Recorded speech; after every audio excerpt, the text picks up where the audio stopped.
Dice la Biblia: pero Dios, que es rico en misericordia, por su gran amor con que nos amó, aun estando nosotros muertos en pecado, nos dio vida juntamente con Cristo. Y se añade allí, se pone énfasis en una frase, dice: por gracia soy salvo. Diga conmigo: por gracia soy salvo.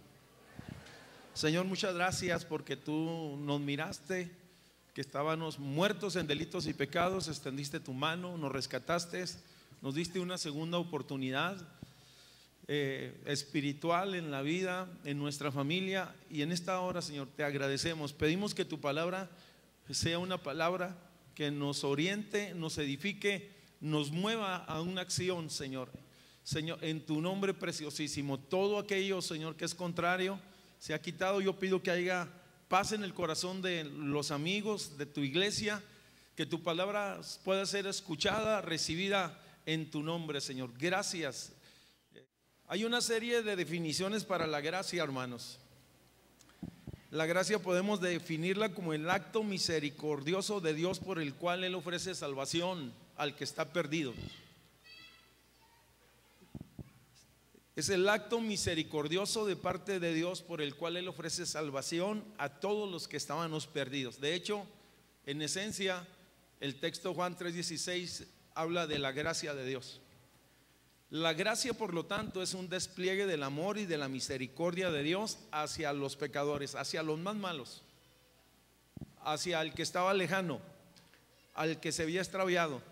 La gracia de Dios es el favor inmerecido, no porque nosotros hubiéramos hecho algo.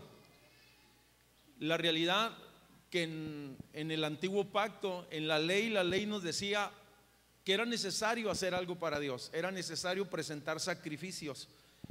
Pero hoy estamos en la gracia y es a la inversa, es Dios que hace algo por nosotros. La gracia, yo quiero que usted entienda esto, no se puede merecer ni tampoco ganarse. Solo se puede recibir, pues es un don de Dios. Se lo voy a repetir porque yo quiero que quede bien asentado esto. La gracia no se puede merecer ni tampoco ganarse, solo puede recibirse, pues este es un regalo de Dios. Gracia es la doctrina más impresionante porque es la impartición de Dios en Cristo Jesús hacia nosotros. Recuerde que su gracia la muestra con el solo hecho de hacernos partícipes de sus bendiciones. Cuando nosotros hacemos un análisis de la gracia, podemos decir que la gracia de Dios, en primer lugar, es eterna. Dios pensó desde la eternidad y le implementó para con nosotros en este tiempo. Es gratuita. Fuimos salvos por gracia. No lo merecíamos, no había mérito alguno y por lo tanto es la base de nuestra justificación. La gracia es un acto soberano del trono de Dios. Es algo inexplicable, la verdad es algo impresionante, es un acto soberano, es que Dios decretó, Dios ordenó. El trono de Dios es un trono de gracia, de misericordia para con nosotros. Y la gracia de Dios se ha manifestado universalmente para el mundo, pero para cada uno como persona. La gracia de Dios, por lo tanto, expresa la justicia de Dios. Antes de que apareciese la gracia de Dios existía la ley. De hecho, cuando usted va a los primeros libros de la Biblia, usted va a leer que Moisés fue al monte Sinaí y recibió la ley de Dios, el decálogo, los 613 mandamientos. Y Dios les decía a ellos que hicieran esto para que vivieran. Por lo tanto, los hombres tenían que cumplir cabalmente las demandas de Dios en el Antiguo Testamento. Era un acto, era un pacto que Dios establecía con un pueblo para obtener el favor de parte de Dios y el perdón. La realidad es que tenía la ley una serie de limitaciones. No podía justificar, no podía dar el Espíritu de gracia o el Espíritu Santo, no podía aún dar espiritualidad y no podía perfeccionar a las personas, solamente lo confrontaba con el pecado. Tal vez algunos decían, bueno, ¿y cómo era el hombre salvo? La realidad es que la gracia, la ley, era como un cuidador que mostraba al hombre su condición, pero la realidad es que era alguien como que se encargaba, un cuidador de un niño que se encargaba de entregar en otro nivel. Oye, era un ayo que nos conduciría a Cristo, que nos llevaría a la gracia de Dios. Se puede decir que la ley entonces mostraba la severidad de Dios, y cuando nosotros vemos, oye, en esta dispensación vemos que en la gracia el Señor muestra su amor para con nosotros. En la ley se mostraba la severidad, en la gracia se muestra su amor. La gracia trae una serie de beneficios, nos salva.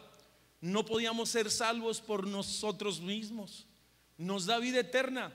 No estamos aquí porque es una iglesia buena, que tiene una buena doctrina, sino porque hemos sido alcanzados, hemos sido perdonados, tenemos la esperanza de la vida eterna a través del Señor Jesucristo.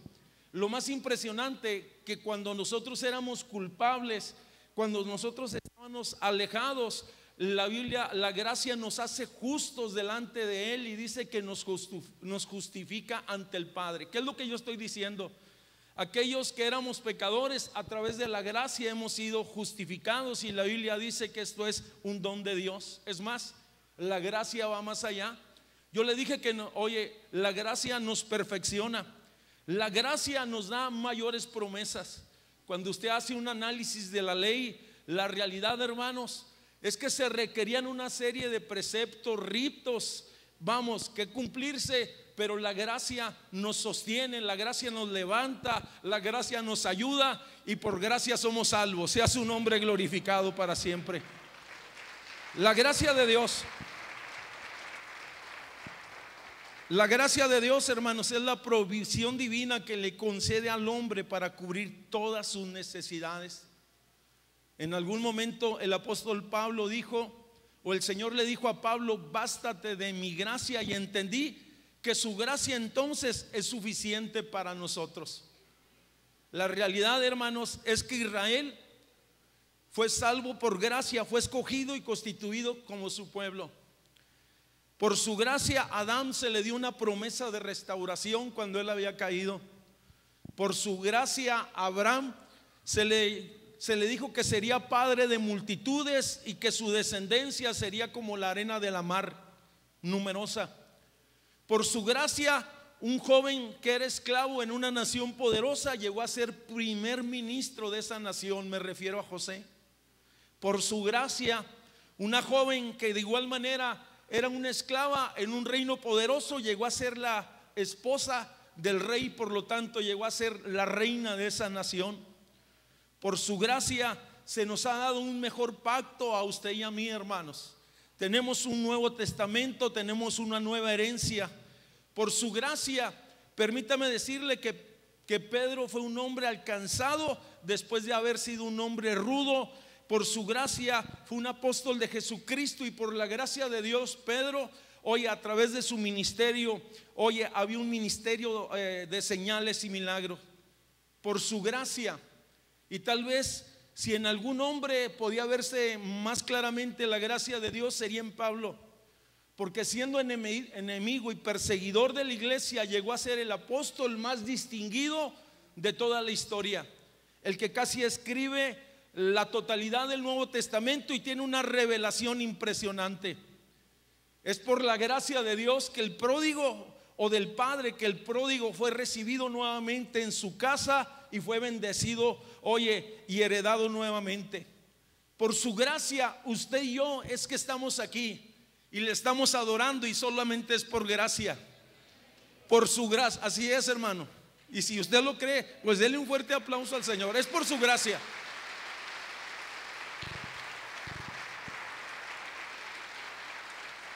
Yo le quiero hacer una pregunta a usted.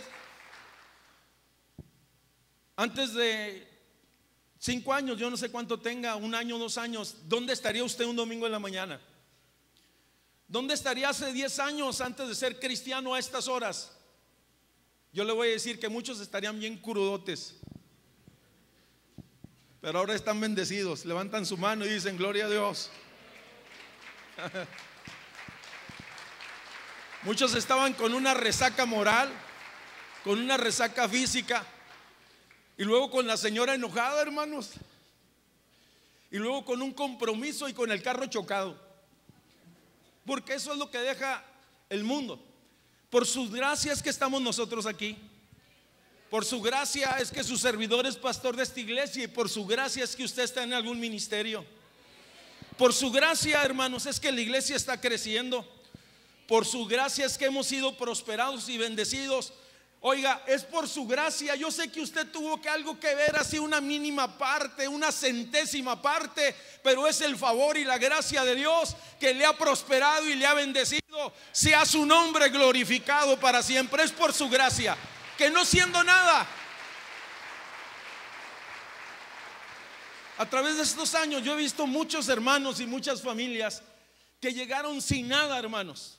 Oye, que llegaron con deudas, que llegaron abatidos, pero encontraron la gracia del Señor Jesucristo, el amor de Dios que los cubrió, que los perdonó, que los levantó, oye, que los regeneró, pero que también los prosperó. Sea su nombre exaltado para siempre. Dije, Dios es bueno y es por su gracia.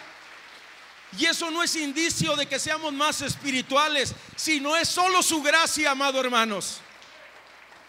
Por su gracia es que usted está aquí, porque ha sido restaurado, porque habiendo conocido de Dios, usted se había alejado, mas Dios lo ha traído con cuerdas de amor y lo ha levantado. Sea su nombre glorificado.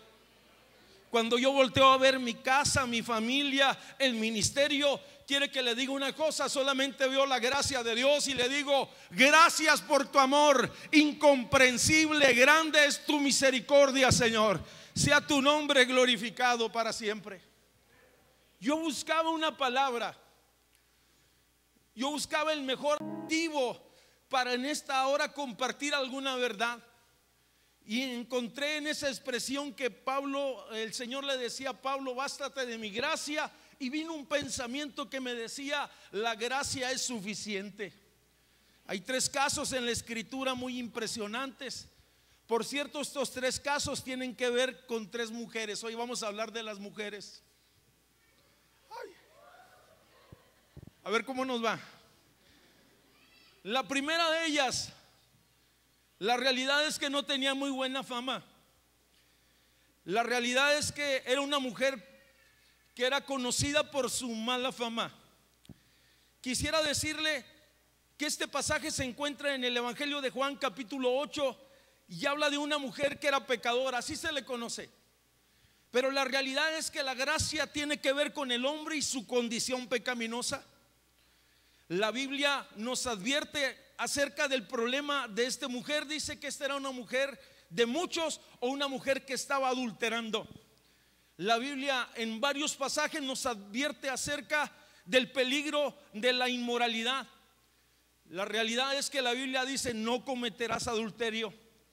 La Biblia dice que el pecado esclaviza al hombre, y uno de los problemas más grandes de esta generación, hermanos, tiene que ver con los pecados sexuales. Tiene que ver con adulterio, tiene que ver con fornicación, con pornografía, con homosexualidad, con perversión. Y la realidad es que esta es una trampa que ha atrapado a esta generación, y la realidad es que solamente la gracia de Dios puede liberar a aquellos hombres que están metidos en este problema, o aquellas mujeres que han sido atrapadas por la inmoralidad. Yo decía que el Evangelio de Juan capítulo 8 habla que esta mujer era una mujer conocida por muchos por su pecado. La realidad es que sabían dónde vivía. Estaba examinando el pasaje y llama mi atención el Evangelio de Juan capítulo 8, hermanos. Llama mi atención que Jesús aquella mañana, dice, estaba en el templo. Juan capítulo 8, vamos allí, Juan capítulo 8. Dice que el Señor estaba en el templo aquel día.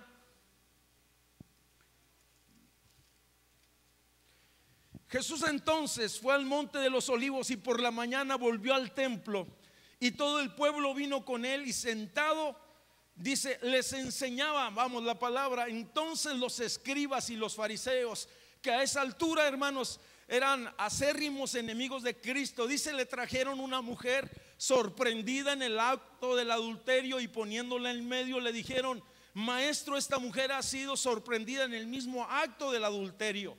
Y le dijeron, y en la ley de Moisés nos manda a apedrear las tales mujeres. Dice, en otras palabras, ¿tú qué dices? Estoy diciendo entonces, hermano, que esta mujer era una mujer conocida, que esta mujer era una mujer señalada y criticada por el testimonio, y a estas alturas era una mujer que estaba siendo expuesta y avergonzada delante de la multitud.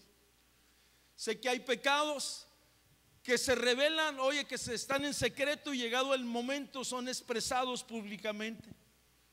Aquella mujer, la realidad es que ella estaba sentenciada para ser apedreada. La ley decía que aquellas personas que eran sorprendidas en el acto del adulterio, hermanos, tenían que morir, oye, porque así lo constituía la ley. Se puede decir que ellos ya tenían un dictamen delante de Cristo y le decían, la sorprendimos. Y hay muchas cosas interesantes en el pasaje. Sabían quién era, dónde vivía, dónde encontrarlo.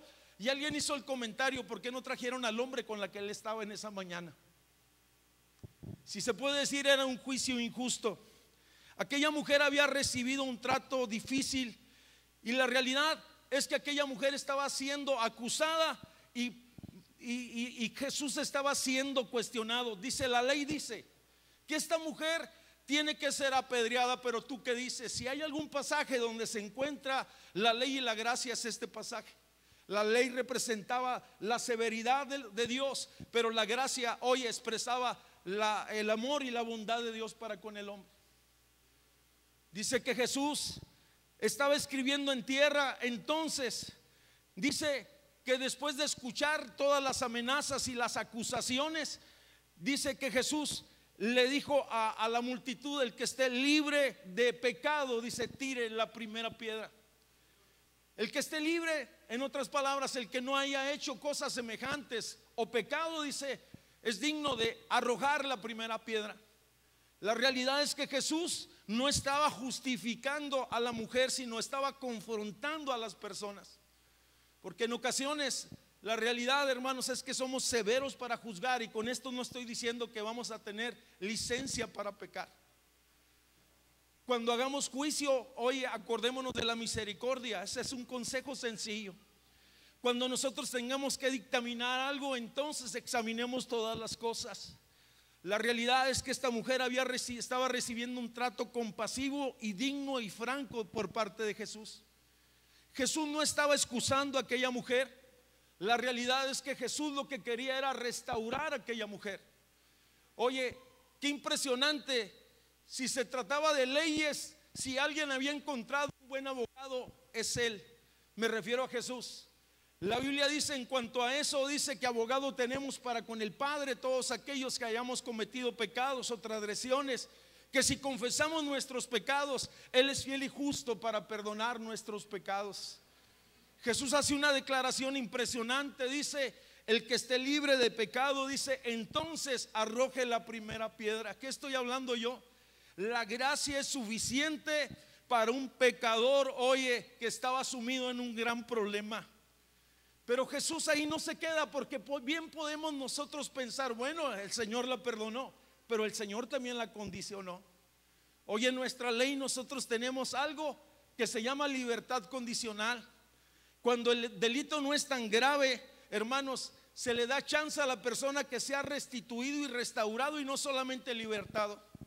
Estaba viendo yo un artículo de la ley donde decía que la libertad condicional tiene en sí el espíritu y la esencia de que la persona se encamine y se enmiende. Y cuando usted analiza el pasaje, se da cuenta que el Señor le estaba dando libertad condicional a esta mujer, y le decía, oye, cuando aquellos hombres arrojaban las piedras al piso, se empezaban a alejar avergonzados, el Señor le dijo a aquella mujer, ni yo te condeno, vete. ¿Pero qué? ¿Pero qué? Pero no peques más, le estaba diciendo. Esa es la libertad condicionada. Ahora vive en la gracia de Dios. Antes, hoy a lo mejor éramos mentirosos, transeros, chismosos y todos los demás osos, pero ahora somos justificados. ¿Quién no tenía algo, hermanas? Alguien dijo, vamos, ¿quién no tenía cola que le pisaran? Ahora hemos sido justificados. A Dios sea la gloria. Y estamos bajo la ley de Cristo, bajo su amor. Y no pecamos no porque no podamos, sino porque le amamos. Yo le quiero decir a las personas que están aquí, no pecamos, no porque no podamos, sino porque el amor de Cristo nos constriña. Hay veces nos dicen, oye, ¿y tú por qué no esto? Y hay veces le digo, mira, es que ya hice tantas cosas malas que ya estoy cansado de eso. Eso ya pasó. Tengo una nueva vida, tengo una nueva vida, tengo una esperanza, tengo salvación. ¿Y para qué pecar? Sea su nombre glorificado. La gracia no significa licencia para pecar, porque algunos cortan el versículo ahí donde dice, ni yo te condeno, y algunos dicen, mira, ni el Señor condena. Sí, pero el Señor sí condiciona. Vete, pero no peques más. La gracia no significa licencia para pecar, porque tal vez hubiera alguien que deliberadamente dice, voy a pecar, voy a hacer algo que sé que no está correcto porque mi conciencia lo dice, porque la palabra lo dice, y después le pido perdón a Dios. Permítame decirle que si usted está con esa línea de pensamiento, el corazón suyo se va a endurecer, y difícilmente o posteriormente, oiga, de sus labios y de su corazón habrá un genuino arrepentimiento delante de Dios. Y lo que nos perdona es cuando nosotros somos sinceros y venimos con un arrepentimiento genuino. Aquella mujer, la realidad, hermanos, es que merecía ser condenada, pero aquella mujer fue liberada. Aquella mujer, oye, merecía la muerte, pero se le dio una nueva chance. Y estamos aquí porque la gracia de Dios es suficiente, inconcebible. ¿Cómo es posible? Ni yo mismo lo sé, pero Dios es bueno. Sea su nombre glorificado para siempre.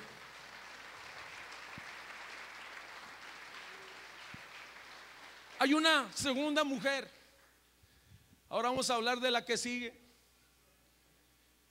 que también encontró que la gracia de Dios es suficiente. Lucas capítulo 8 versículo 40 habla de una mujer que estaba agobiada, enferma y desahuciada. Fíjense que esta mujer, dice la Biblia, hermanos, que había gastado todo lo que tenía. ¿Cuánto? ¿Cuánto? Todo lo que tenía. Vendió el coche. Bueno, ellos no tienen cochinitos, los judíos no criaban cochinitos.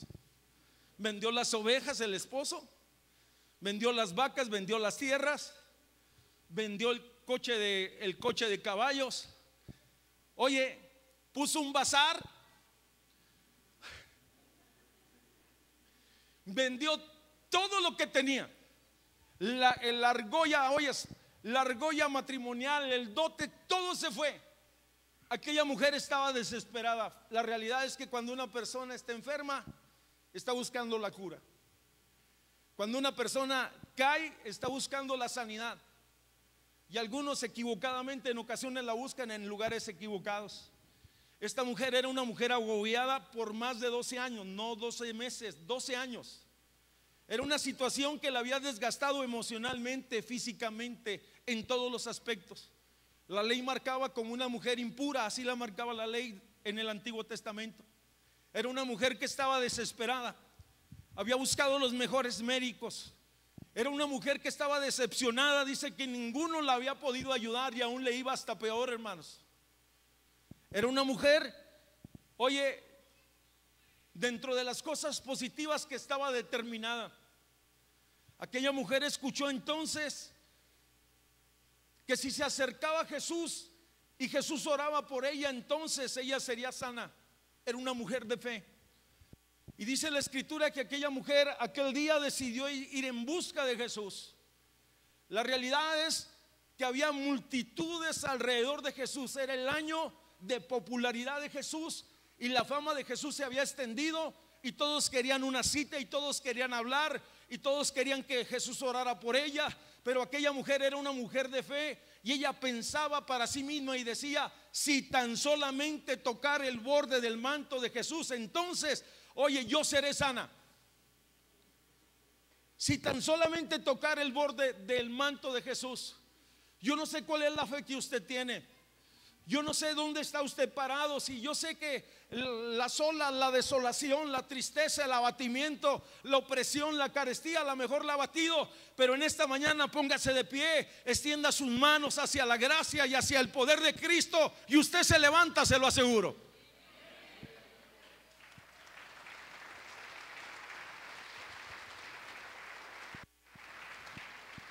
Es una mujer que poseía una gran fe y decía para sí mismo: si tan solamente tocara el borde del manto de Jesús. ¿Sabía usted que el manto de la mayoría de los judíos en la esquina tienen unos nuditos, hermanos? Por ahí yo tengo uno que me regalaron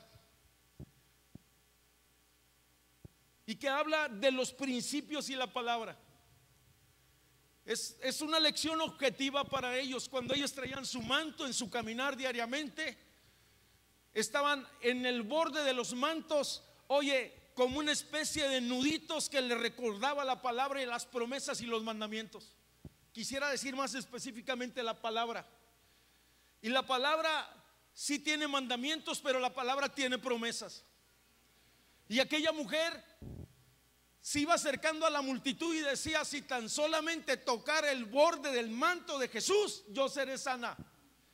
Si en esta hora usted extiende su mano hacia la palabra de Dios la sana, la libera, la conforta. Sea su nombre glorificado para siempre.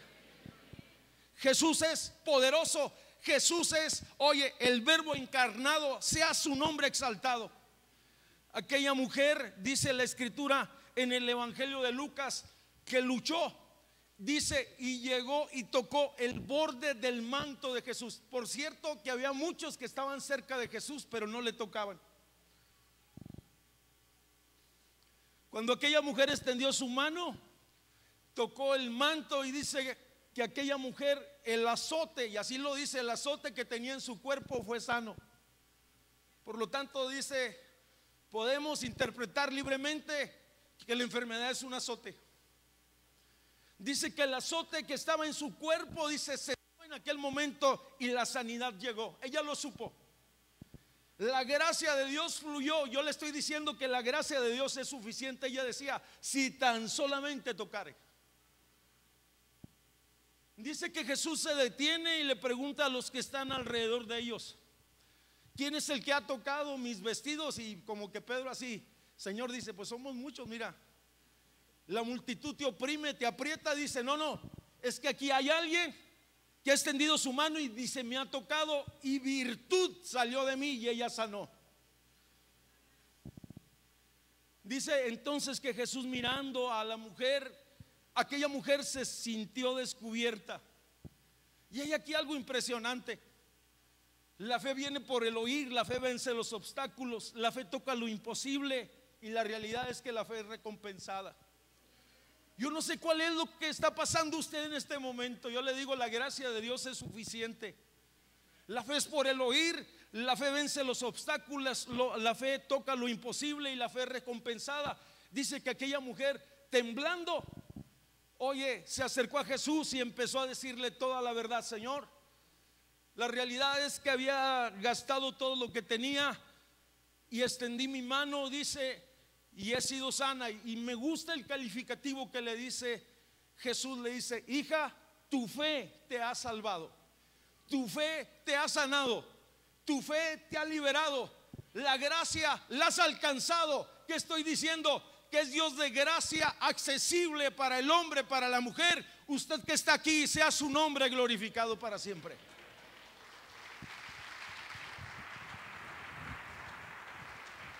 ¿Cómo me gustaría que la Biblia siguiera el relato? Y cómo me gustaría saber lo que pasó posteriormente cuando la mujer llegó a su casa, hermano.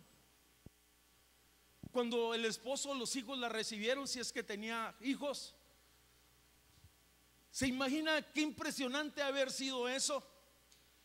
Dar una explicación: toqué a Jesús y fui sana, toqué a Jesús y fui liberada.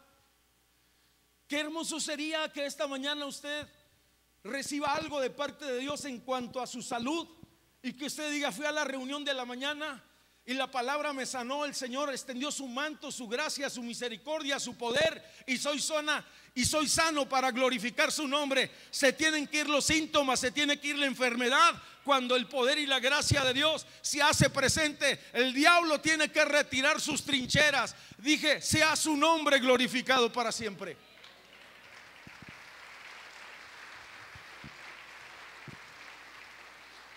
Es impresionante la gracia de Dios para una mujer desahuciada. Y voy a hablar de la tercera mujer. La primera fue la pecadora. Es impresionante la gracia dispensada a una gran pecadora, y es impresionante la gracia dispensada a una mujer desahuciada. Pero la gracia, oye, no solamente alcanza aspectos espirituales, salvación o sanidad, sino también la gracia alcanza liberación y provisión. Segunda de Reyes capítulo 4 habla de otra mujer, hermanos. Dije que hoy estamos hablando de las mujeres. A ver, las hermanas digan, ay, ¿qué hablan tú? Fíjese que las mujeres toman un lugar muy importante en la escritura, y principalmente en el ministerio de Cristo, hermanos. Eso es otro asunto. Por gracia también el Señor las incluyó, las hizo partícipes, las hizo colaboradoras. Después de que la regaron allá en el Génesis, dijo, venga, se la levanta. Pues sí, hermano. Por eso es que tenemos que chambear tan duro y sudarlo para ganar el chivo, hermanos, para ganar el sustento diario. Y la verdad es que, bueno, yo iba a decir algo. Vamos a decirle a Dios, Señor, ¿por qué le das tantas cosas a las mujeres? Es por gracia. Y haga un análisis en lo que estoy diciendo. Va a encontrar que hay profetisas. Va a encontrar que son las primeras que proclamaron, oye, que Cristo había resucitado. Va a encontrar que son adoradoras. Va a encontrar que son jueces. Va a encontrar que son colaboradoras. Va a encontrar, oye, que son la corona del varón. Va a encontrar la gracia abundante sobre la vida de ella. Sea su nombre glorificado para siempre. Es por gracia, hermanos.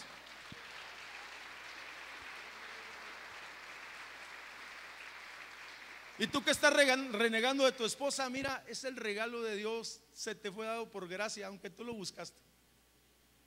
Tercera mujer, Segunda de Reyes, y estoy hablando que es una persona que está en una situación impresionante.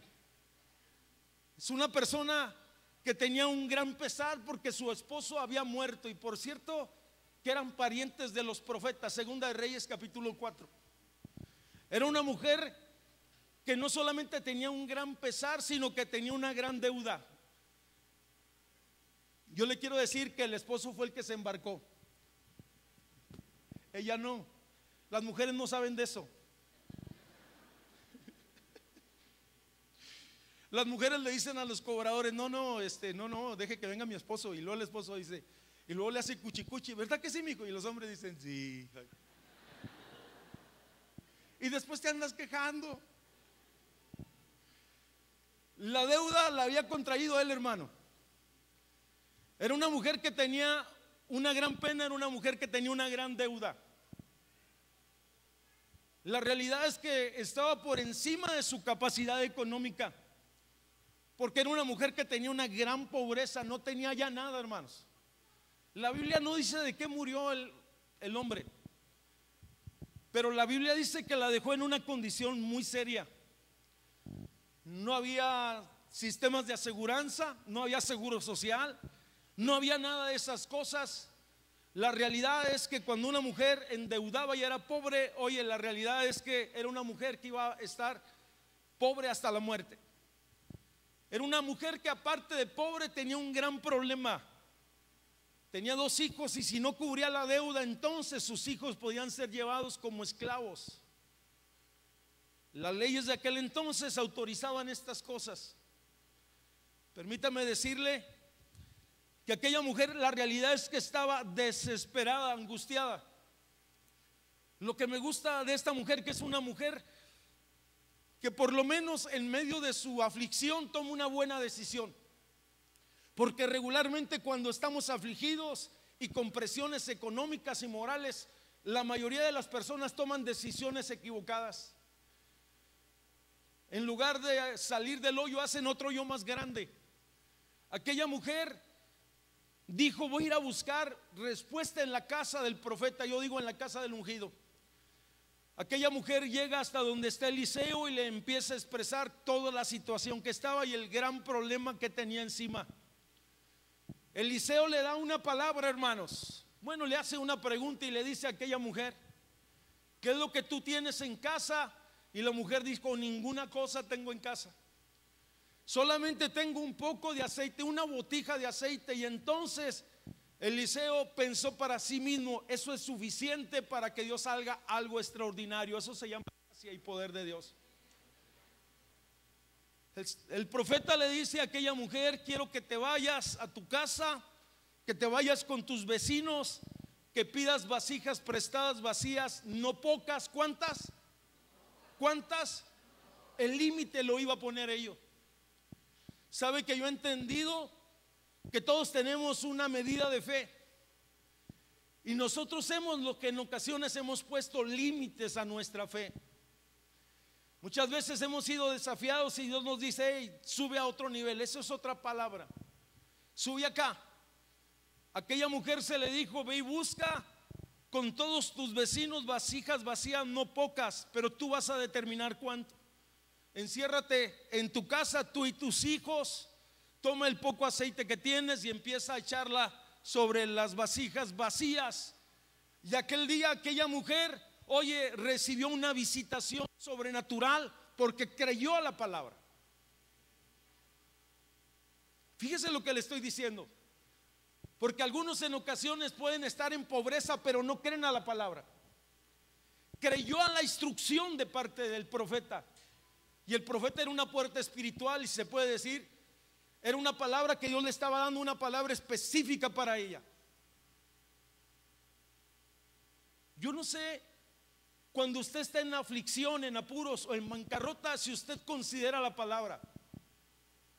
Porque la mayoría lo que hacen cuando están en aflicción o en conflictos económicos, van y buscan inmediatamente, hermanos, una financiadora, un préstamo, y después ya no traen un acreedor, traen 5 acreedores detrás de sí. El primero y los otros 4. Aquella mujer había creído a la palabra, y la palabra era la que la iba a sacar de su condición. Qué importante es considerar la palabra. Y por cierto que fue una palabra específica para una necesidad específica. Aquella mujer entonces se mete a su casa, busca la botija de aceite, empieza a derramarlas sobre las vasijas. Sus hijos son testigos. Dios quiere que nuestros hijos sean testigos de su gloria y de su poder también, hermanos.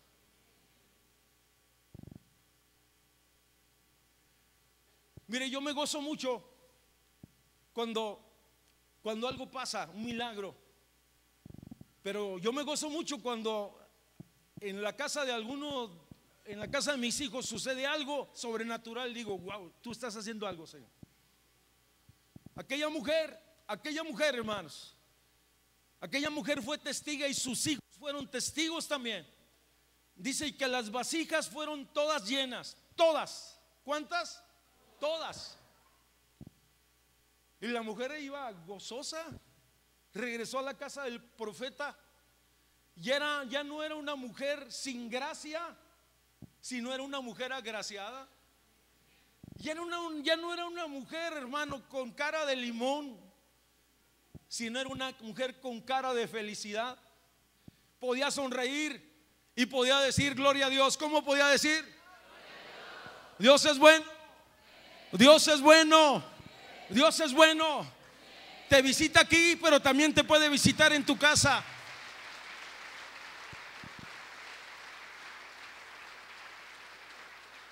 Yo que tú se lo daba más fuerte.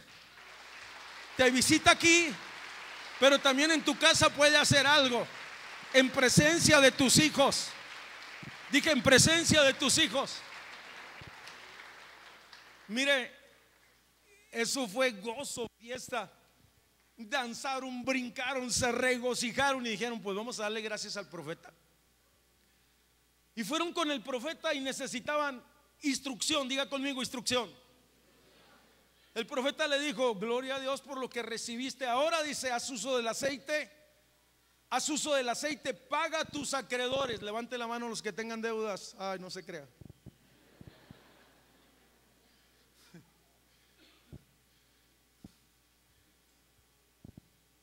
Paga a tus acreedores y aprende a vivir de la bendición.